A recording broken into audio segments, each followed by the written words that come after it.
Assalamualaikum sobat, apa kabar semuanya? Pastinya Anda semua baik-baik saja ya. Kembali lagi di channel Nurani. Kita langsung saja simak alur cerita filmnya, selamat menyaksikan. Ini dimulai dipertemukannya dua remaja di sebuah kereta. Remaja tersebut bernama Sia yang berambisi menjadi seorang aktor, dan Roni merupakan petarung jalanan. Di sini juga kita diperkenalkan dengan ayahnya Sia bernama Kurana. Di peristirahatan, Roni keluar dari kereta untuk bersantai-santai. Lagi-lagi ia memandang wajah Sia yang begitu cantik jelita. Sia begitu tersipu malu. Lalu Sia menghampiri Roni meminta untuk berhenti tebar pesona di hadapannya, mengatakan kepada Roni cukup sampai di sini untuk berharap bisa mendapatkan cintanya. Namun Roni mengatakan sebegitu cepatnya, sedangkan ia baru saja memulai. Dan pertemuan pertama mereka diselimuti rintik-rintik hujan, begitu momentum yang sangat indah. Setelah kereta mulai jalan karena ayahnya tak ada di dalam, Sia meminta kepada Roni untuk mencari ayahnya keluar. Ternyata Kurana baru saja naik dari bawah kereta. Sia berteriak memberitahu Roni bahwa ayahnya sudah berada di dalam kereta. Namun sayang, kereta yang melaju cepat yang membuat Roni tak bisa mengejarnya. Mereka berpisah yang padahal baru saja memulai. Scene berpindah ke suatu perguruan bela diri. Kailas merupakan Grandmaster sekaligus pendiri perguruan tersebut. Orang-orang memanggilnya Guru Swami. Dan Raghab merupakan anak kandung Guru Swami. Di keesokan paginya, Roni datang ke suatu perguruan bela diri tersebut, bertujuan untuk memberikan surat wasiat ayahnya kepada Guru Swami. Memasuki perguruan tersebut tak menghiraukan orang-orang yang sedang berlatih bela diri. Diketahui ayah Roni merupakan sahabat dekat Guru Swami. Setelah surat diberikan, ternyata isi surat tersebut adalah ayah Roni meminta Guru Swami untuk mendidik Roni. Diketahui Roni seorang petarung jalanan tak pernah memikirkan peraturan. Ia takut keahlian bela diri yang dimiliki Roni disalahgunakan. Dengan senang hati, Guru Swami menerima wasiat tersebut dan akan mendidik melatih Roni sepenuhnya. Guru Swami pun memancing keahlian yang Roni miliki. Roni disediakan kamar seadanya oleh Haris, dan di sini kita diperkenalkan dengan seorang anak kecil bernama Subu yang memiliki keterbelakangan, yaitu bisu. Rich, isi jalan. Lomba perahu pun tiba. Tampak Raghab berbadan kekar berada paling depan sebagai kapten. Ia melihat gadis cantik tak lain tak bukan ialah Sia. Dengan semangat, ia mendayung perahu tersebut hingga ia menjadi juara di perlombaan itu. Setelah perlombaan, Sia pulang. Di tengah jalan, ia berpapasan lagi dengan Roni. Dan hujan pun turun menandakan di setiap pertemuan mereka. Melihat Sia di tengah jalan hujan-hujanan, Roni pun menghampirinya. Tak pernah menyangka bisa bertemu lagi. Ternyata Sia berada di kota tersebut sedang berkunjung ke rumah neneknya. Mendengar hal itu, Roni sangat bahagia, karena dengan begitu mereka bisa bertemu setiap hari. Melihat mercusuar, Roni mengajak Sia untuk naik ke atas mercusuar itu, melihat kota yang begitu indah dari atas sana. Namun Sia menolaknya karena hujan sudah reda. Sebelum berpisah, Roni mengatakan, jika ada hubungan di antara mereka berdua, maka hujan akan turun di saat mereka bertemu lagi. Roni masih tertidur nyenyak, dibangunkan langsung oleh Guru Swami. Sebagai hukumannya, Roni disuruh menyediakan makanan, mengangkut persediaan makanan, mengepel lantai, dan mencuci pakaian. Sia di rumah neneknya yang melihat hujan turun. Ia yakin sebentar lagi Roni akan datang. Namun yang ternyata yang datang adalah Raghab beserta para pengawalnya. Sia pergi ke dapur untuk mengambil air teh. Maksud kedatangan Raghab menemui Kurana adalah bertujuan untuk meminang putrinya. Raghab sangat mencintai Sia, dan Raghab memiliki banyak bisnis di Bangkok. Awalnya Kurana menolak karena putrinya yang sebentar lagi akan bekerja di perfilman.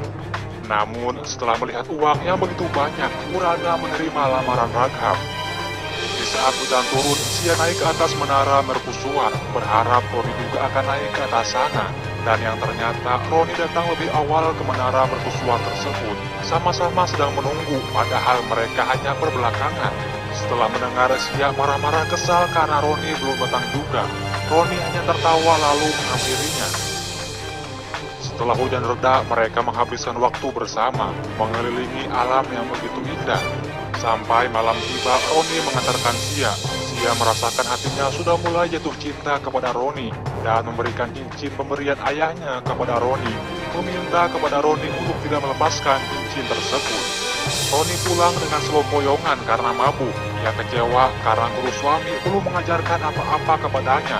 Ia akan pergi ke Cina untuk belajar Shaolin, karena Shaolin memiliki seni bela diri terbaik. Guru suami menjelaskan pada tahun 1542, Raja Biksu India pergi ke Cina untuk menyebarkan ajarannya. Dia mendirikan perguruan yang disebut Kuil Shaolin.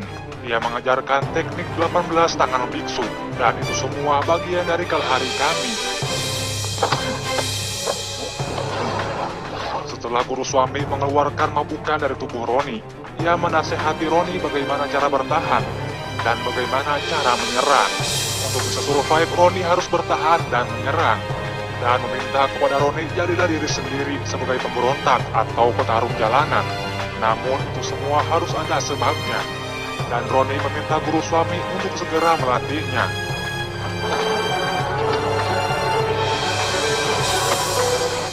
Namun serangan-serangan guru suami dapat ia tahan. Secara Roni tidak sadar ternyata guru suami sudah melatih Roni sejak hari pertama ia datang. Lalu guru suami pun melatih Roni kembali untuk mengasah keahliannya.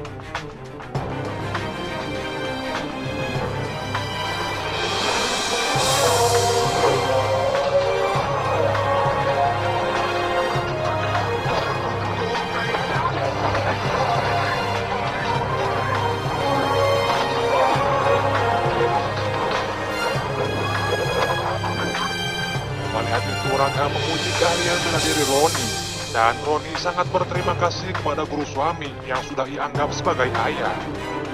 Di keesokan harinya, Sia dan Roni pulang berbelanja, membeli selendang hadiah untuk guru suami. Namun kebetulan di sana ada Kurana. Sia secara sembunyi-sembunyi pergi dari sana supaya tak diketahui dekat dengan Roni. Kurana mengajak Roni untuk minum kembali.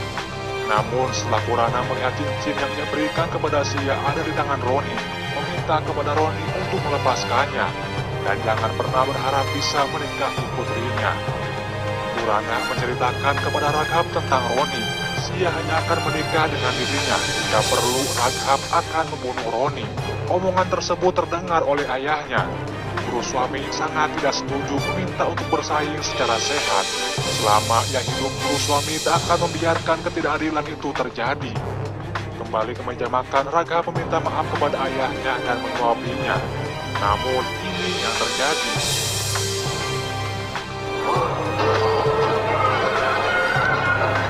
Raghab meracuni untuk membunuh ayahnya sendiri, supaya tak ada yang menghalangi untuk mendapatkan Sia dari tangan Roni.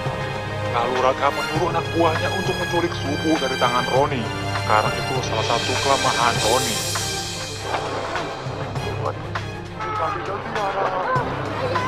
Sedangkan Roni tak akan membiarkan siapapun menyakiti Subu. Dia dengan sekuat tenaga mengejar suruhan Raghab, dan terjadilah perkelahian di antara mereka.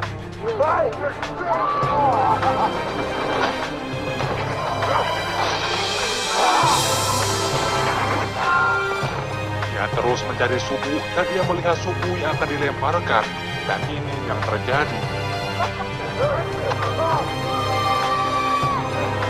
Roni berhasil menangkap Subu kembali.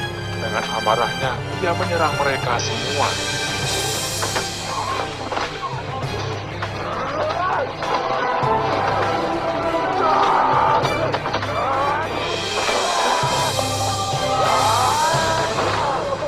Namun ketika Roni akan membunuhnya, Subu mencegahnya untuk tidak melakukan hal itu. Berlanjut, Roni yang sedang bersantai bersama Subu, ia diserang Raghab beserta anak buahnya, dan perkelahian pun terjadi kembali.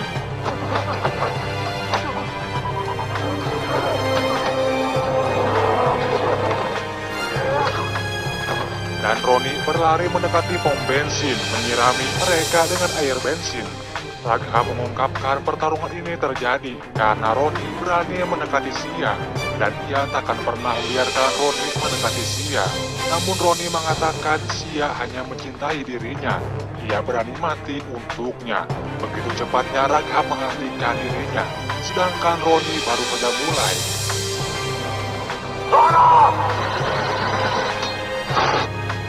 Beralih ke ritual pembakaran guru suami, Roni sangat sedih harus kehilangan gurunya yang sudah ia anggap sebagai ayahnya sendiri.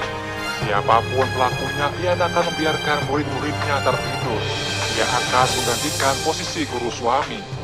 Tak lama dari itu, segerombolan polisi datang untuk menangkap Roni karena telah membuat kekacauan di pom bensin.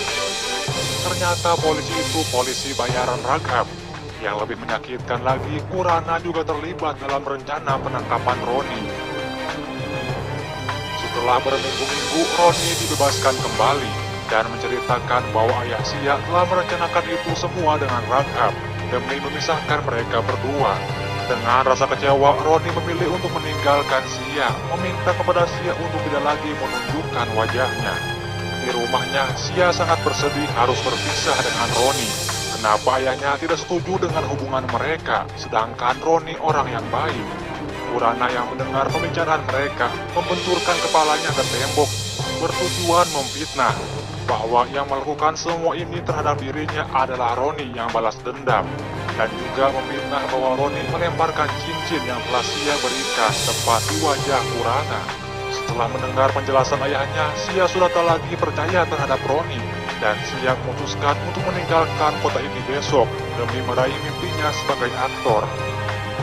Sedangkan begitu pula Roni dengan Subu akan meninggalkan kota itu sementara waktu dengan membawa rasa kecewa. Dan cincin pemberian dari Sia masih ada di jemarinya, tak seperti yang dikatakan oleh Kurana kepada Sia. Beberapa bulan kemudian, kini Sia sudah menjadi seorang aktor, menjalani syuting didampingi ayahnya. Tak lama dari itu, Raghav dan anak buahnya datang dari Bangkok untuk menagih janji Kurana. Raghav menculik Sia untuk dibawa ke Bangkok. Karena kedutaan tak bisa membantunya dengan cepat, membutuhkan waktu yang lama untuk bernegosiasi dengan pemerintahan Thailand. Dan rasa Kurana masih mempunyai satu orang yang bisa diandalkan untuk menyelamatkan Sia. Beralih di perburuan, kini Roni menjadi Grandmaster setelah kematian guru suami. Ia mendapatkan telepon dari pihak rumah sakit. Setelah di rumah sakit, dokter mengatakan bahwa hasil pengujian Subu bisa lagi kembali berbicara. Yang harus Roni siapkan sekarang adalah biaya administrasinya. Merenung harus kemana mencari uang untuk pengobatan Subu yang bisu. Tak lama dari itu, produser film Sia mendatangi Roni bahwa aktornya diculik, meminta kepada Roni untuk menyelamatkannya. Ia siap membayar berapapun. Setelah melihat foto target yang ternyata Sia, Roni tak mau melakukannya karena masih ada perasaan kecewa. Roni sangat gelisah. Di sisi lain, ia tak mau bertemu lagi dengan masa lalu pahitnya. Sedangkan di sisi lain, ia butuh uang untuk pengobatan Subu. Dan pada akhirnya, Roni memutuskan menerima pekerjaan itu. Tapi bukan karena masih cinta kepada Sia, melainkan karena butuh uang untuk pengobatan Subu. Dan Roni pun mencari tahu mengenai Raghav dan bisnis yang dijalankannya. Singkat cerita, ia telah sampai di Bangkok. Sedangkan Sia disekap di kamar oleh Raghav. Raghav berjanji tak akan menyentuh Sia hingga pernikahan tiba. Namun Sia mengatakan menikah dengannya adalah suatu yang mustahil, tak akan pernah terjadi karena Sia tak mencintai Raghav. Mendengar itu, Raghav mengatakan, "Ini kotaku, jangan pernah berpikir ada seorang datang menyelamatkan Sia." Scene berpindah kepada seorang supir taksi yang tunanetra bernama Harry dan adik iparnya bernama Suki. Roni mendatangi sopir taksi tersebut memesan untuk mengantarkan ke suatu tempat. Tak menjadi halangan, meskipun buta, ia sudah mempunyai SIM mengemudi. Ia berusaha keras untuk mengumpulkan uang untuk pulang lagi ke India, karena sudah 2 tahun ia tak pernah menjumpai keluarganya. Sesampainya di tempat tujuan yang merupakan klub pertarungan bebas milik anak buah Raghav bernama Tim Lee, Roni meminta Harry dan Suki untuk ikut masuk ke dalam, dan ia akan membayar beberapa kali lipat.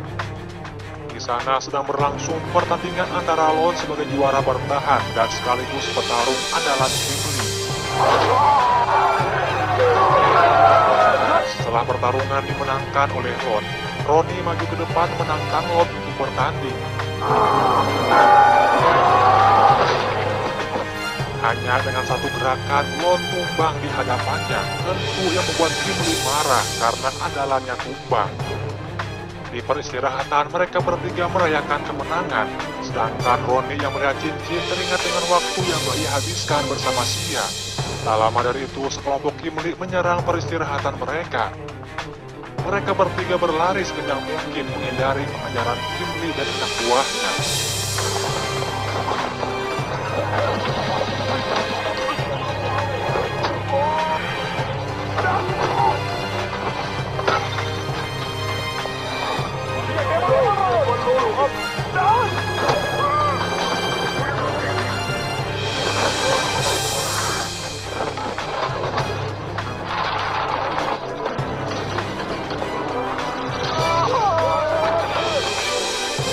Namun sayang, Harry dan Suki tertangkap oleh Gimli. Tak lama itu, Roni datang untuk menyelamatkannya.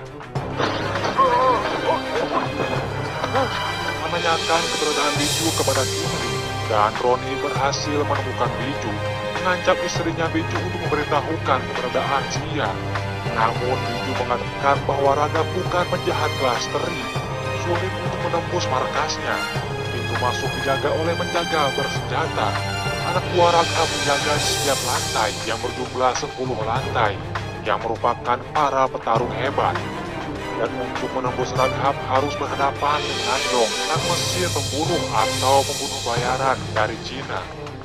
Sedangkan di markas, Raghab memakaikan kalung di saat Sia tertidur. Namun ini yang terjadi.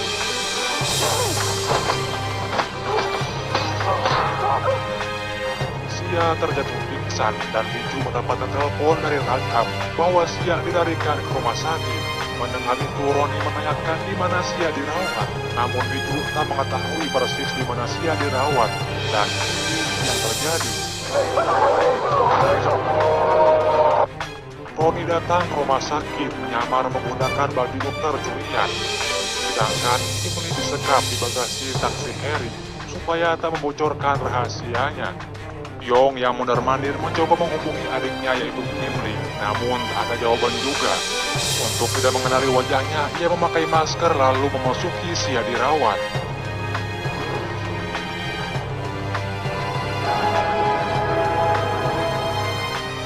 Sedangkan Gimli berhasil mengangkat telepon Yong dan mengatakan bahwa dirinya disekap dan Roni datang ke rumah sakit.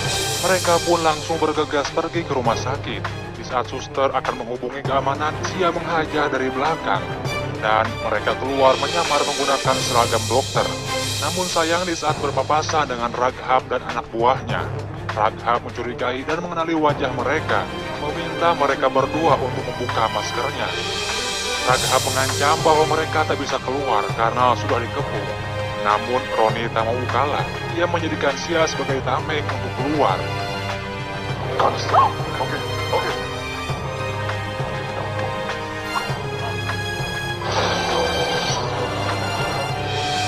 Saat di pintu keluar, Yong baru saja mengetahui wajah Roni. Ia pun mengejarnya.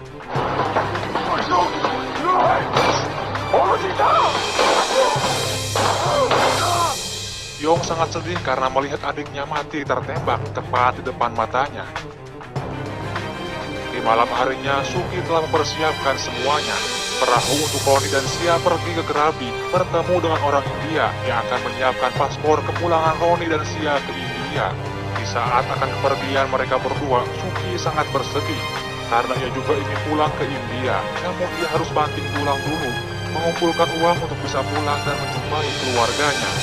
Melihat Suki yang bersedih, Sia memberikan kalung pemberian Raghab kepada Suki. Harganya sangat mahal. Semua mimpi Suki pulang ke India akan menjadi kenyataan.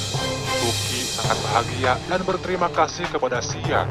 Rasa canggung yang masih ada, Roni dan Sia di perahu duduk berjauhan.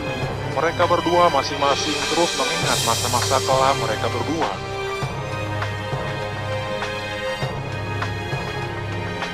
Sesampainya di peristirahatan di Krabi, mereka berdua sama-sama masih canggung. Sia berterima kasih atas sebelumnya karena Roni telah menyelamatkannya. Namun Sia mengatakan bahwa dirinya tak berharap Roni datang menyelamatkan. Bahkan Roni juga sama sekali tak berharap banyak hal yang ia lakukan karena dibayar. Mendengar itu, Sia sangat kecewa meminta Roni untuk pergi. Ia bisa menyelamatkan diri sendiri. Namun lagi-lagi hujan turun. Di saat Roni memakaikan bajunya, ia melihat jelas bahwa cincin pemberiannya masih menempel kuat di jemari Roni. Ia tahu sekarang bahwa yang dikatakan ayahnya adalah bohong. Dan Roni begitu setia mencintainya. Pada akhirnya mereka berdua saling menjelaskan kebenarannya dan baikan kembali. Di saat mereka berjalan santai berduaan, Raghab dan anak buahnya menyerang Roni. Yong dan Biju karena punya dendam kepada Roni, mereka menghajarnya.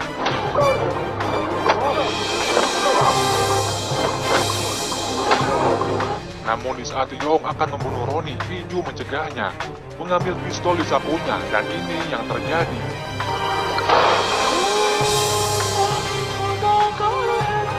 Sia sangat bersedih melihat Roni ditembak tepat di depan matanya, dan Raghab berhasil menculik Sia kembali.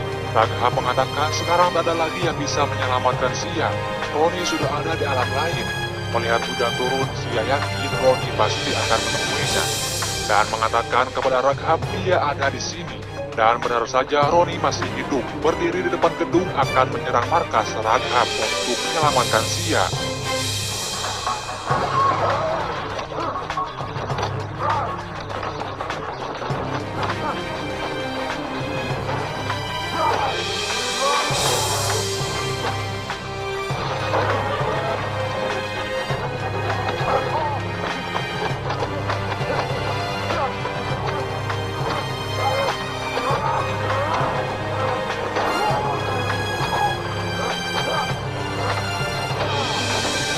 Lantai demi lantai, Roni berhasil menghajar para anak buah Raghab untuk menembus pertahanan.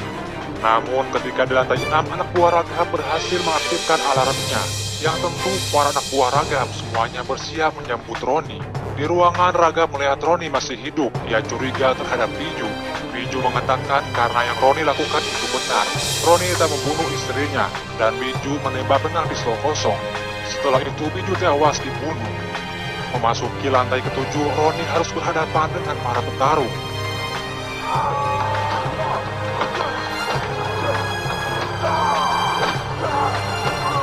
Tangan kanan Yong yang berbadan tinggi kekar mencari Roni. Roni bersembunyi di balik dinding, namun ia tak sengaja menjatuhkan gelas dan pertarungan pun dimulai kembali.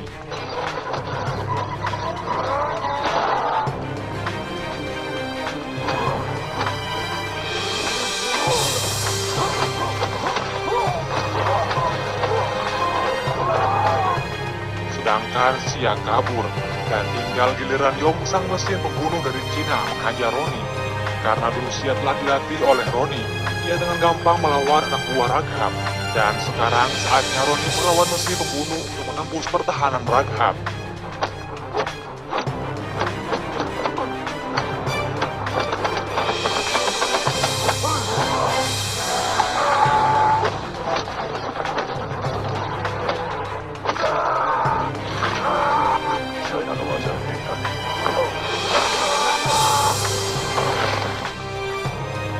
Setelah itu saatnya pertarungan final. Roni harus melawan Raghab sang murid terbaik perguruan sekaligus anaknya guru suami. Awal pertarungan Roni tak bisa apa-apa mengingat Raghab orang yang terkuat dari yang terkuat. Namun ketika Roni mengetahui bahwa Raghablah yang membunuh ayahnya sendiri atau guru suami, Roni bangkit kembali, mengeluarkan jurus yang telah diajarkan guru suami yang membuat Raghab terdiam kaku.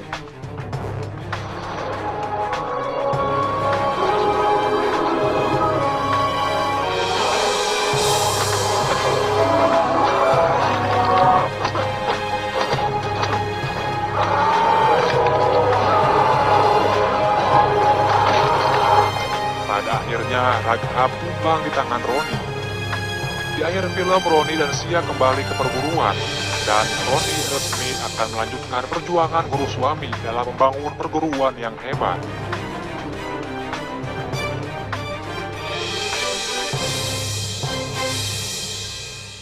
Terima kasih telah menonton di channel Nurani.